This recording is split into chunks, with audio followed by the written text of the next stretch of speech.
where our food system has been captured and reconfigured with purpose going from nourishing people to profit. Right? Now, I've got no problem with profit. Like, I'm an entrepreneur and I think profit is amazing. And I'm a capitalist, right? In the most true sense of the word is like, we need free markets. But what's happened is it's gone into this state where it's like the winner takes all and they take it all. Right? Literally. And that's not good. That's not a fundamentally good position for our food system to be in.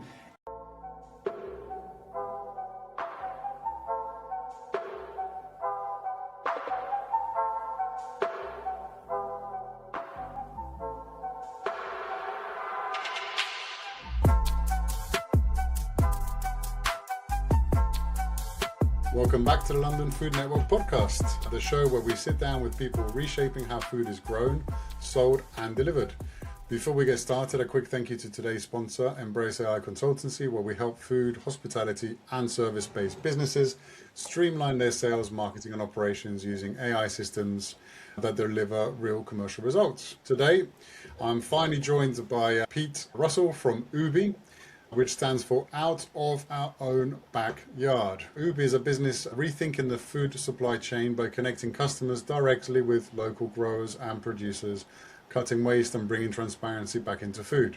Alongside Ubi, Pete is also involved in the Decent Alliance, a project that focuses on creating fairer, more resilient food systems by supporting ethical producers and challenging how value is distributed across the supply chain.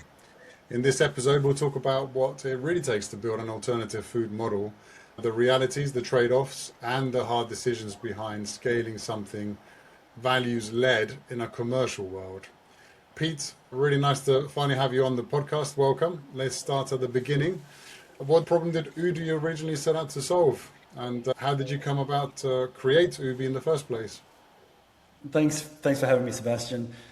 Yeah, so the problem that Ubi first set out to solve was actually a problem that I faced in my previous food business. We were importing food into Australia from Europe, frozen pastries, and selling them throughout supermarkets in Australia. And it was quite a lucrative business. It was a fast-growing business. Prior to that, I had my own small-scale patisserie, baking from scratch, but we'd got into this large, centralised food model and we're on the gravy train. It was great. But then what happened is we had the 2008 GFC, global financial crisis. Exchange rates went wild and spiked. We went from making a decent profit to losses overnight, literally. And the more food that we had on the boats coming across, the more money we lost.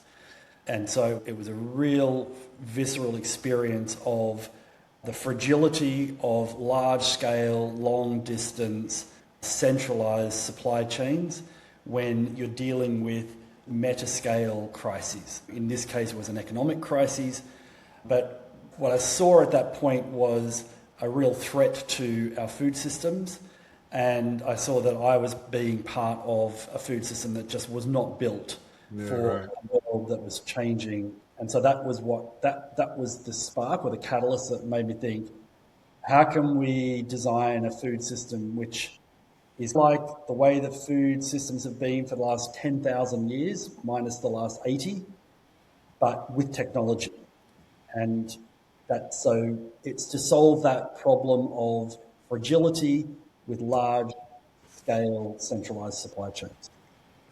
You make it sound just like that, bish bash bosh, and it's done. I'm sure it wasn't like that though, Pete. And actually, it's fascinating because I've talked to you obviously a few times now. I didn't actually realise the beginnings was pastries. That's amazing. So let's go back to that. Actually, let's go even earlier. Well, you grew up in Australia, obviously. Grew up in Sydney. And you always were entrepreneurial, or what was the background? What was the history in that? What got you into food in the first place? At school, I was entrepreneurial. I always had a little business running after school hours, and whether it be selling chocolates or washing cars or whatever. I finished school, went to university to do economics and finance, lasted a week, and then jumped ship and started my own business. And in the first 15 years of my adult life, I started and ran 15 enterprises. So I was definitely serial at that time. Some of them went nowhere, some of them went somewhere, some of them turned into something else. But it was a very quick succession sort of journey across lots of different sectors, trying lots of different things. But then it was, after 15 years of jumping all over the place, I then landed in food and have been there since. So let's talk about that, because you make it all sound so blasé, but 15 different businesses is a lot. Yeah, I've started a yeah. few in my life, and that's been quite Yeah. exhausting. A lot of them failed, of course, but what was driving you at the time? Where does the entrepreneurial spirit come from? And what happened to Well, these usually, businesses? Were they sold or? some sold, some just morphed into other things, and some failed. So it was a combination of things. I think anyone who's entrepreneurial at heart understands it's a bit of a blessing and a curse. You're not very employable other people's ideas. And so it's more like you get hijacked by an idea, you can see that idea coming to fruition, you can start to see a bit of a path toward it, and there's that sense of let's just do it, jump in and let's just see what happens. So that was just more of a personality trait that I have. Obviously in the early days it was far more reckless and far more just impulsive. As you get older and you get some scars and wounds and so forth, you start to sober up and take a more methodical, steady approach. But the same essence, the same spirit has been there throughout. And that is seeing something that is either a problem that needs solving or a potential that is there sitting in the air that can be realised if someone is willing to take the leap and give it a shot. And that's that key moment there, isn't it? Because everyone has ideas, right? We've all had ideas. I'm similar to you since I was very young. I've done all kinds of... At the time, it seemed normal to me, of course. Like, I love earning money, I love achieving things, I love ideas and all the rest of it. But to a lot of people get scared, or, I don't know, there's a million excuses that can come in between a great idea or concept to actually going ahead and doing it, right? Because the easy part is the idea, but the more difficult part is, of course, trying to find your way into creating something, some substance out of that idea and seeing it through to either fruition or, of course, failure, and understanding at what point failure is failure, when to pull out, because, for sure I've dragged it out. Yeah, it's hard, right? Because it's your baby, and in the early days, you drag your heels with it because you just don't want to lose it. But as you get a bit more older, like you said, a bit wiser, you learn quicker when something is going to work or not, and where to put your eggs. Yeah, exactly. And it's an interesting thing about failure, because there are two ways of looking at it, and they're both valid. Is either if you see that the end is nigh and there's no avoiding it, make your call sooner rather than later. Yeah. You're only going to go into a world of pain while you're in denial. Then there is the type of enterprise that just takes absolute persistence, right? Where the outcome is worth it, and the mindset is no matter what, there is always a way, and I'm not going to give up when it looks as bleak as it possibly can. Yeah, right. Because I'm not just doing it for the money. I'm not just doing it for glory of it. I'm doing it for a deeper reason. And therefore, when the dark clouds come and everything looks like a loss, there is always that slit. There's always one way, at least, through. It's just a question of how willing are you to endure the pain until you find the way. And sometimes the business or the idea itself isn't worth finding that way. And I think that's the thing. Is the idea worth putting myself through the pain to find the way through, or is it just not worth it and I've got to go and find a different idea? That's a very Alex Hormozy way of putting it. Do you know Alex Hormozy? No. American guy. Oh yeah, you sound very similar to him, and that's exactly what he says. Really successful guy in the States, and he talks about business in that way. Like, success is pretty much determined by how much pain we're willing to go through to get to that success, because the reason most people don't succeed is because they're not willing to put themselves or subject themselves to that level of pain to get through to the other side. And yeah, I guess you're absolutely right. And for me also, the other kind of caveat to that is failure is never really failure. Like, I don't see myself as failing, really. I just see it's all learning curves, isn't it? And sometimes the learning curve is just learning about yourself and thinking, actually, maybe it didn't fail because it didn't have legs, but maybe it failed because actually I realized it's not really something I want to pursue.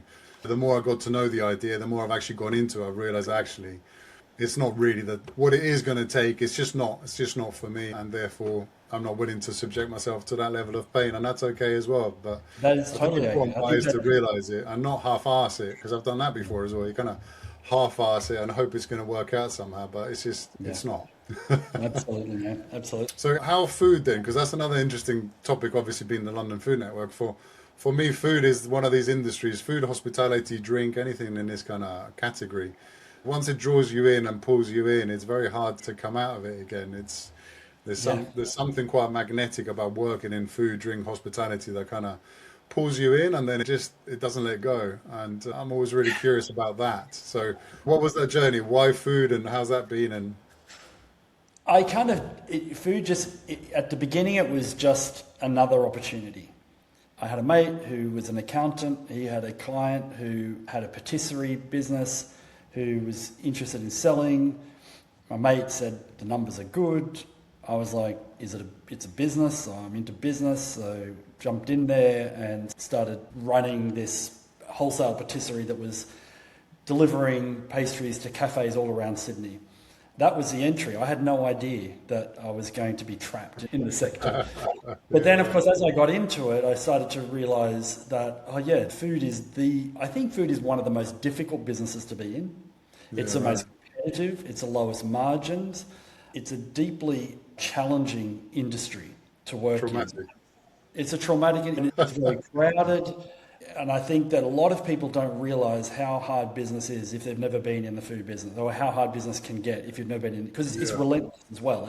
It's every single day.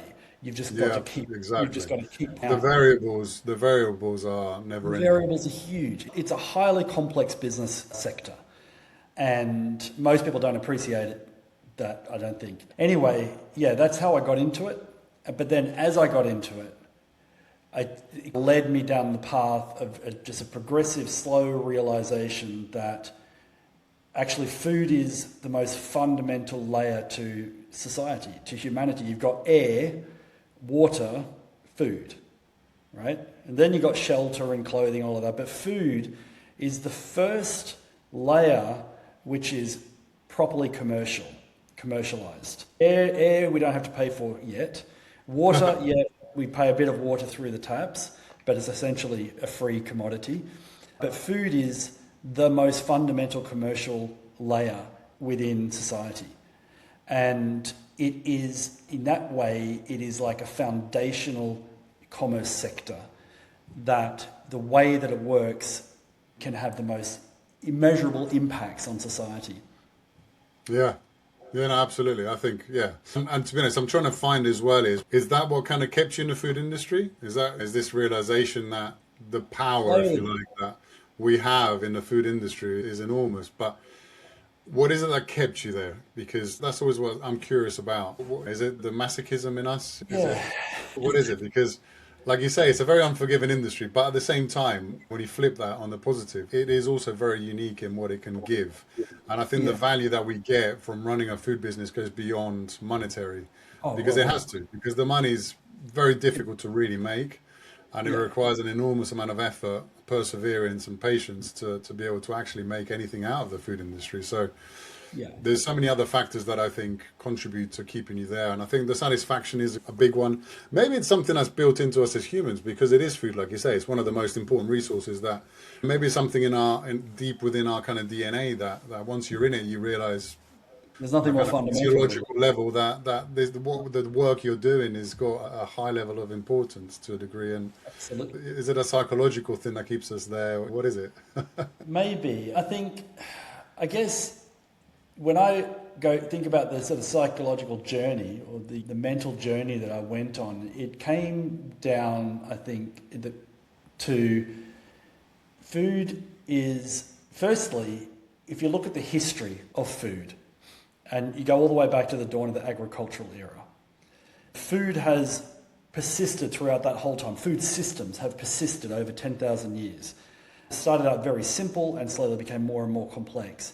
But for 10,000 years, they effectively remained the same in a large degree, in that they were very decentralized.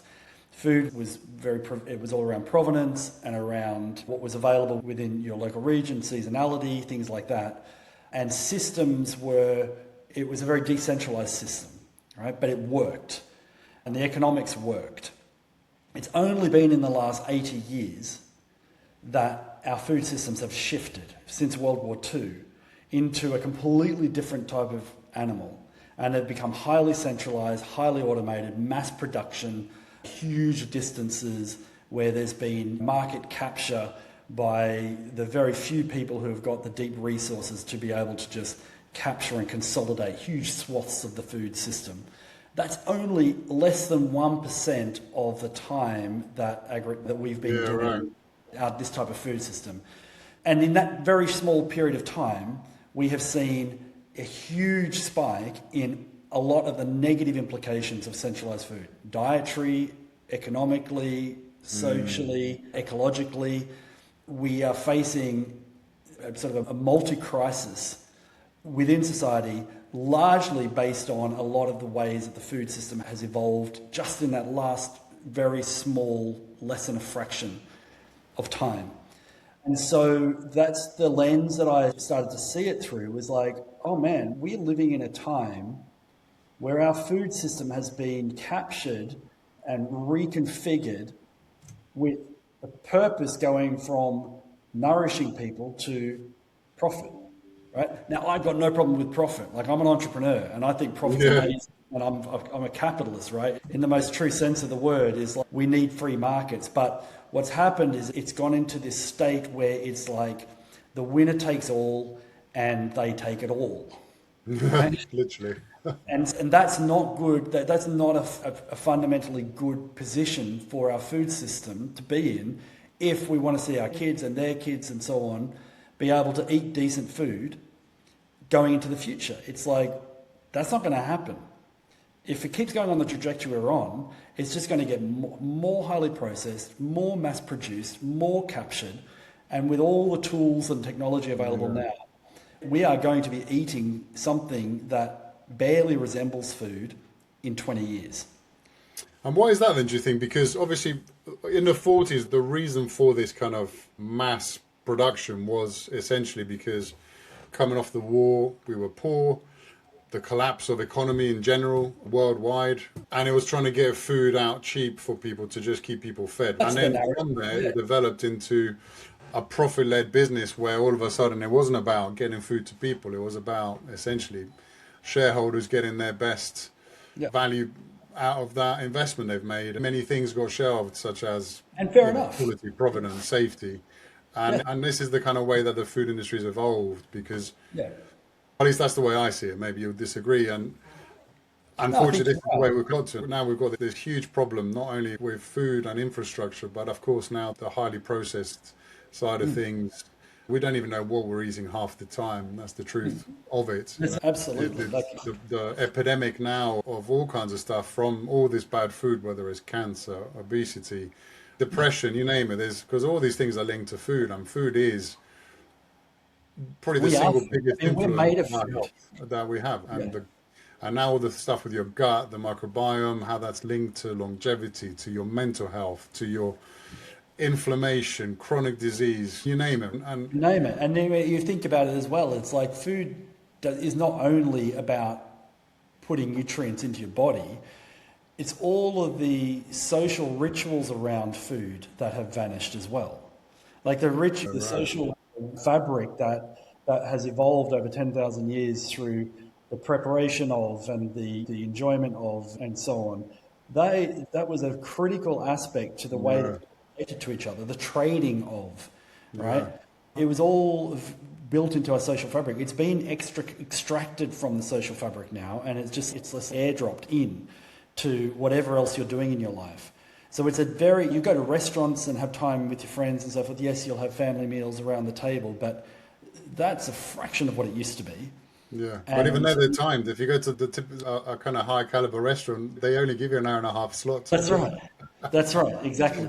So anyway, it's a kind of a convoluted way of saying that what occurred to me is if we want to address some of the biggest challenges in today's society, food is actually a very high leverage way to do it because it's so fundamental. It's very difficult, But if you can address and start to bring food back to the way that it has been for 10,000 years with technology, so it's not about going back, it's about going forward, but re-decentralizing the food system, you can bring a lot of those attributes back that was lost.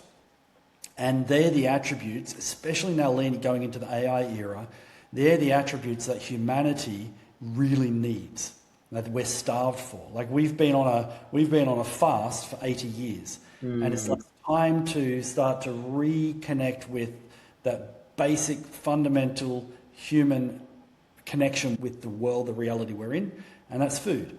If we can just reshape that and reconfigure or redesign it to reflect what lasted for 10,000 years, then we're probably in a better position. And I guess, so my deeper motivation is, I really want to just see my kids and their kids have a decent life.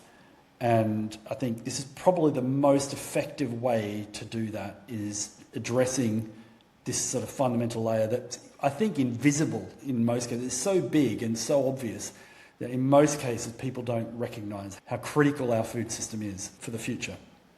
Well, I think it's just how detached we are from it. I think that's the biggest one, isn't it? It's just how detached people are from farming, from agriculture, from animals. I sell seafood, of course, and you always get the people that want a fillet because they don't want to see something as a whole fish. Yeah. Because people don't make the connection between what's on your plate and the actual source of that particular product and what's happened to it in order to get to be on your plate for you to consume as food. That's It's almost like people like willingly want to avoid that connection because they've not been exposed to it. I was quite fortunate. I grew up in a farm, so for me, I felt always quite connected to food in general. I've seen animals raised from birth all the way through to slaughter, and I've seen the whole process and been involved with it somehow. And of course, being in the seafood industry, same. I've seen the whole thing from the catching to the fillet and cooking. And many people, we forget that because, like for me, I've been in the food industry a long time, but we forget that actually for a lot of people, if they're not exposed to that, then where is the connection from? Because no one even grows vegetables in their garden anymore, because no one does anything at all to contribute towards the food system. In the 1940s, 40% of the food that we ate was grown in our backyards. Really? If you think about it, and this is why... when you say we, was that like nationwide, as in UK? Is that Australia? Is that globally? Is that... UK, Australia, Western society, that was the whole thing. In fact, the name Ubi, it's spelt with 4 O's, B-Y. The way we came up with that name was my granny, when we'd go around to dinner, she would serve the food up and then she'd point at different things on the table and say, that's OOTG, that's OOTG, meaning out of the garden, right? And then Ubi stands for out of our own backyards, right? Nice. Back in the 1940s, 40% of the food that landed on our table, we grew ourselves. Crazy, isn't it? That's only 80 odd years ago. That's one lifetime. We've gone from, and for 10,000 years before that, it was at least that much. So the rate of change has been extraordinary. We don't even remember. I'm in my early 50s, and I don't even remember how, yes, we had a garden when we were growing up, and my mum and dad didn't grow 40% of our food, but their mum and dad did. Yeah. And everyone before that did. So is this how Ubi came about then? So let's go through that. When did that come about? It came about during the GFC, 2008. I saw we went from making good money to losing a lot of money very fast because of the exchange rates, and that was the kind of the crisis moment for me, or the kind of the epiphany moment, or Damascus moment, whatever you want to call it, where I was like, oh, I am part of the problem here. What's the opposite of that? And then it was like, the opposite of this is eating food that's literally grown in our gardens or from local farms, and being connected with our food, cutting all the cost out of the food, all the supply chain cost out of the food. What the money you spend, you're actually spending on food, not on supply chain cost and merchandising costs and marketing costs and this and that. You're just paying for the food, which means it's better value, it's better food, it's fresher, it's more flavoursome. It was like, obviously, we want to have that type of food system. And so then it was a question, that was when the iPhone had just come out the year before. And it was like, oh man, imagine if these little squares of glass that we put in our pockets, if that was the shop of the future, right?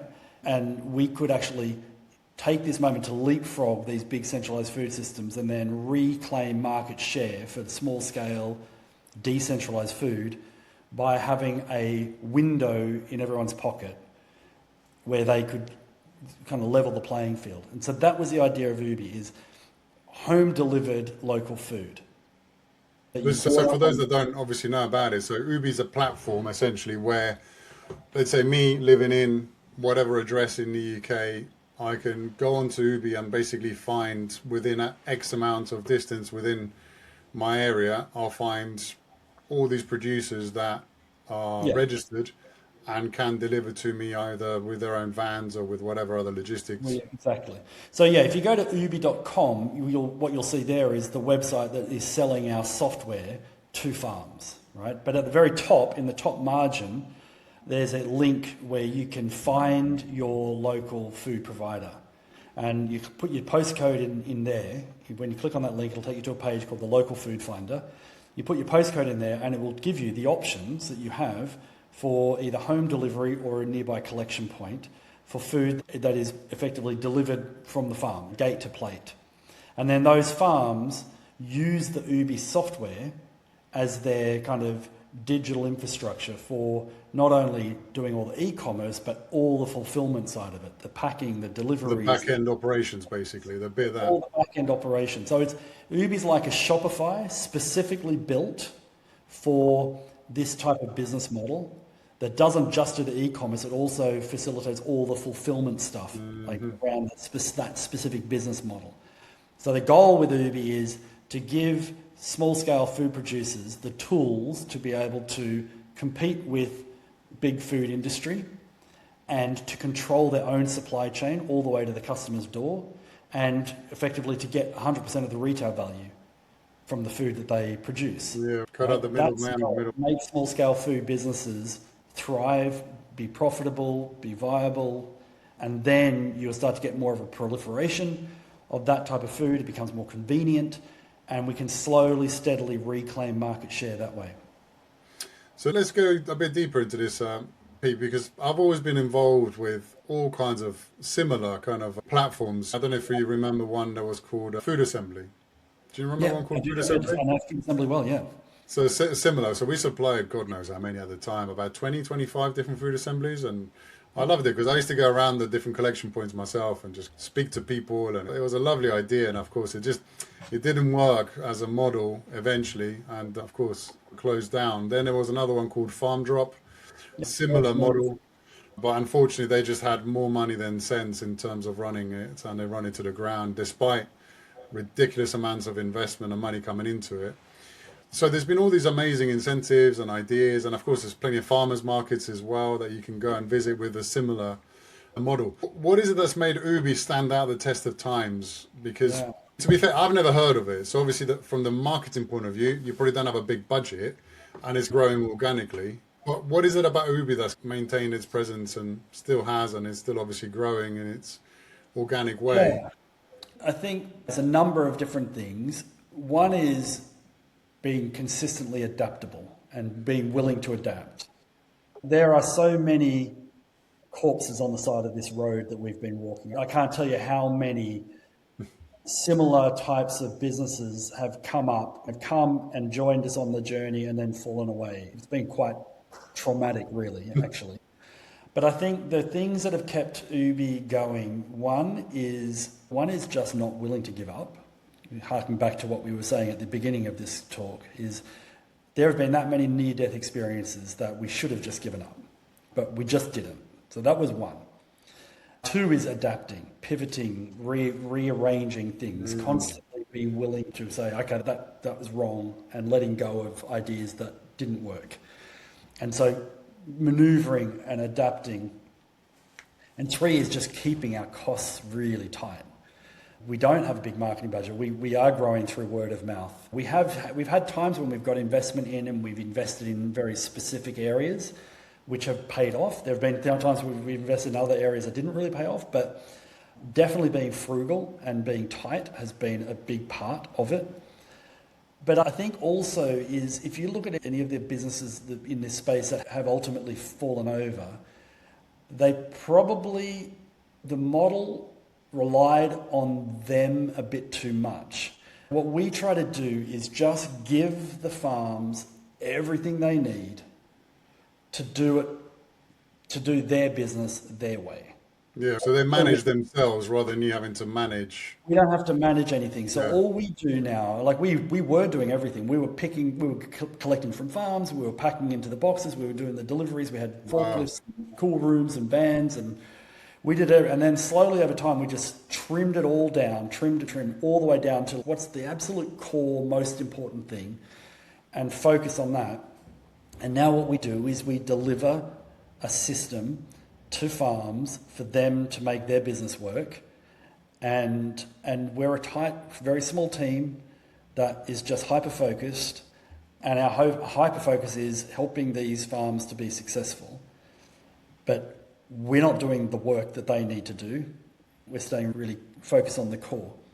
So essentially, you're empowering businesses to reach a broader set of clients that bypasses having to sell on to people at low margins that will eventually get to these people anyway. So direct to market, really. And importantly, which is another thing that people overlook a lot in the food industry, is that the margins are so small with food that automation, infrastructure, AI now are critical to success, because it really does allow you to trim so many layers of administration that really is usually the make or break for a lot of food businesses. Certainly that was the case for me.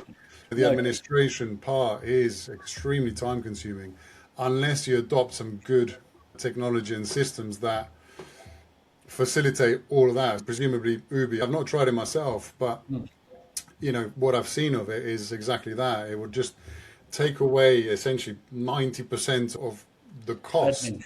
Yeah. That is the admin. whole sort of goal with Ubi is to be able to look after more customers in less time.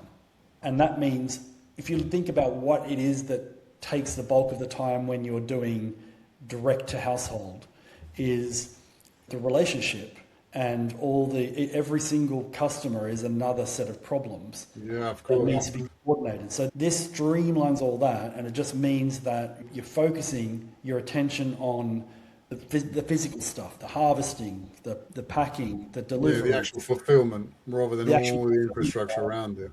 And everything else is being coordinated for you automatically.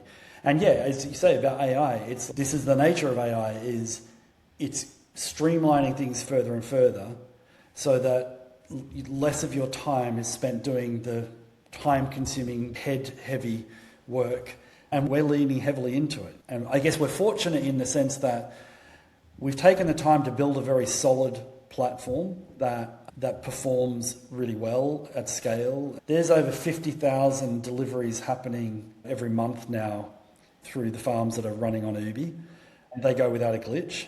So we've got a very solid foundation, and now we're augmenting that with AI to make the end customer experience better, to make the fulfillment experience better, and just to make the whole improving the system itself better. It's very exciting in that regard. Yeah, no, I must admit, I think we spoke about it before Christmas, but it's definitely something I'm going to be looking into in the next few weeks, is actually signing up ourselves with Ubi and finding out more from a supplier point of view. So I think we touched base well on what advantage there is, if you like, to a customer with this. But let's talk about it more. What does the journey look like for a potential customer? Let's say I'm interested in Ubi. I come on the platform, I sign up, I have a look at what's available in my area, and then essentially I create, because I think you work more on a subscription, or at least that's the base model, right? Yeah, if you're like an end customer, meaning you're wanting to buy food, you come to Ubi, you go to the find your local food page, you put your postcode in, and that's when you then are introduced to the local farms or food hubs that service your area or that have got pickup points not far from you. Now, you may not be in an area that's serviced at the moment, but that will probably change because we're continually growing and having more. Then you click on the link and it will take you through to their shop on Ubi. But it's like their own Shopify. It's as if they were a Shopify website. So they're not, at that point, the customer isn't buying from Ubi.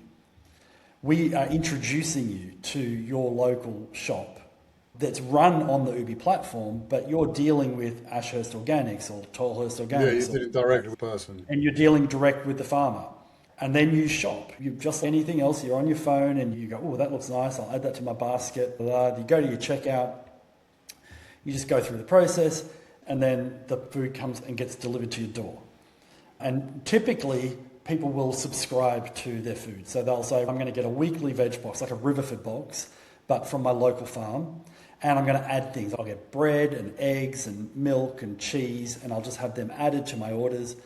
And I can set and forget. And I know that core staple of highly nutritious, locally grown, ecologically sound food is just going to land on my doorstep as a part of my weekly grocery spend. And I just know that it is basically a Riverford experience, but with local small-scale farms that are going to deliver it to you. And you are typically, instead of 1 in 100,000 customers, you are like 1 in 100 customers.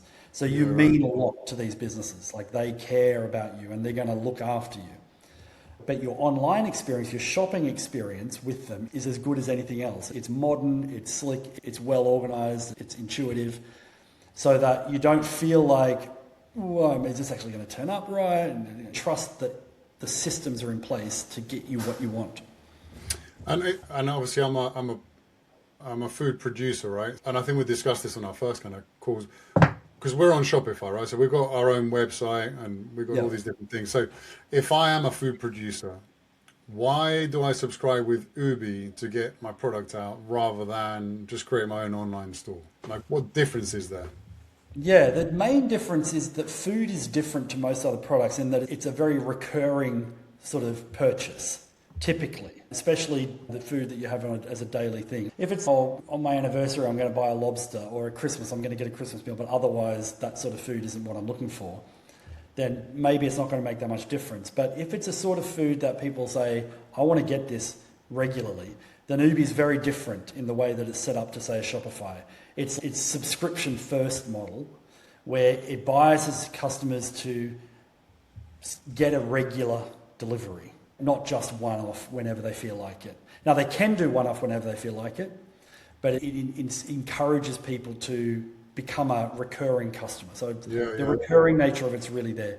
The other key aspect of it is that the fulfillment coordination is built specifically for aggregating multiple different items into a single order and delivering it. And so you can, and it'll also help you do your own deliveries, which when it's food and when it's local, you're actually better off than using a courier, because you're able to fill your van up, you're able to do the deliveries within a relatively dense area, right? So your cost per drop is probably lower than you'd be paying a courier, and you or someone in your team is actually at the customer's door handing the food over. So you've got that relationship building happening. It's not a DBP driver or someone who couldn't be asked. It's you, and you're there in their face, shaking their hand, saying, thanks for buying our food. And the difference from a customer experience is huge, and it's actually lower cost because the software will figure out the optimal order of deliveries for you. So when you load your van, you'll load it first in, last out, and it will pinpoint exactly where you need to deliver that food. So the customer can actually even drag the pin to their literal doorstep when they're signing up, and put a little instruction as to, can you leave it under the blue chair, left of the cat, and don't pat the cat, she bites, right? And then the driver will see that as they're delivering. So we've gone to the nth degree of detail around optimizing your business around this model of home delivery and maximum customer intimacy, I guess you could say, like connection with your customers. And it's the kind of platform that I think for sure will have legs and will continue to have legs, particularly as I think people are being more receptive now to these kind of systems where we've got a bit more control over where our food is from. So where's the direction you're going to be heading? Like, where's Ubi? Where do you see Ubi going in the next sort of 2, 3, 4, 5 years? Yeah, I think firstly, just to recognize our mission, our purpose. Our whole purpose is to put small scale back at the heart of the food system. Our goal is to help small scale reclaim market share. Right? Ultimately, we want to see small scale food become like the dominant food system, and always see that big food is going to fulfill things that small can't. But I think we can start to reclaim market share. All right. So where Ubi's going is it's going to be expanding the adjacent business type models so that chefs can use it to be able to sell ready-made meals, home delivered, which they can do now, but we're going to optimize further around that. Where we've also just recently introduced it for micro dairies, so for milk runs, for bakeries, for livestock, seafood. So expanding the range of businesses that it can be optimized for, so that we've got a bigger ecosystem of these independent, smaller scale businesses forming a coordinated network. But what we also recognise is that this is not just a UK problem that is solving. This is a worldwide problem. And so what we've done is, rather than take Ubi and try and push Ubi into other markets, into Europe and the States and so forth, we do have some customers in those areas. We've decided to set up a decentralised food alliance with other platforms that are similar to Ubi in other countries around the world, specifically focused on Europe to begin with, where each of us who have been running our platforms in our home markets get together, we learn from each other, and we support each other, and we co-design a new AI-first digital infrastructure that will be able to advance the whole decentralised food system way further. The challenge that we have now, we've built systems that have got us to where we are, but I think we have to recognise that we're going through a huge paradigm shift right now, a technology paradigm shift, and if we don't leapfrog ourselves and get together and figure this out together using all the experience that we've built, someone else is going to leapfrog us. And that someone else is more than likely going to be one of the big players that's already got massive market share. And so we've really got to defend decentralised food from being another big corporate takeover. And so we can do that by working together, and we can also do that by how our ownership and governance model works. We use steward ownership, or we have a steward ownership model, which means that Ubi and the enterprises within the alliance can't be sold out, like they can't be bought up. And so that as a farmer or a chef or a food producer, you're not going to end up just being scooped up and then a way of exploiting your food business. I love that. And actually, just touching on exactly that, I wanted to talk about the Decent Alliance that you've created, which is, I guess it's a baby off the back of Ubi, right, as you've explained, and that's something you're focusing more energy on now.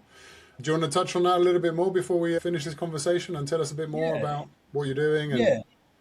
If you go to decentalliance.com, you'll be able to see more details. But essentially, it is a collaborative effort between others like me in other markets and like us, working together to decentralise the food system, to further decentralise the food system. We call it decent, as in decent food and decentralised food. And it is effectively the work that needs to be done to help to pave the way for more investment into the space, better technology in the space, and leapfrogging, or taking the leap from today's technology, whereas in the legacy technology that's got us to where we are, into the new AI first paradigm where we can engage with agentic commerce and where we can actually get ahead of the curve to make sure that decentralized food is not left behind. This time we want to get decentralized up in front and moving faster than the incumbents.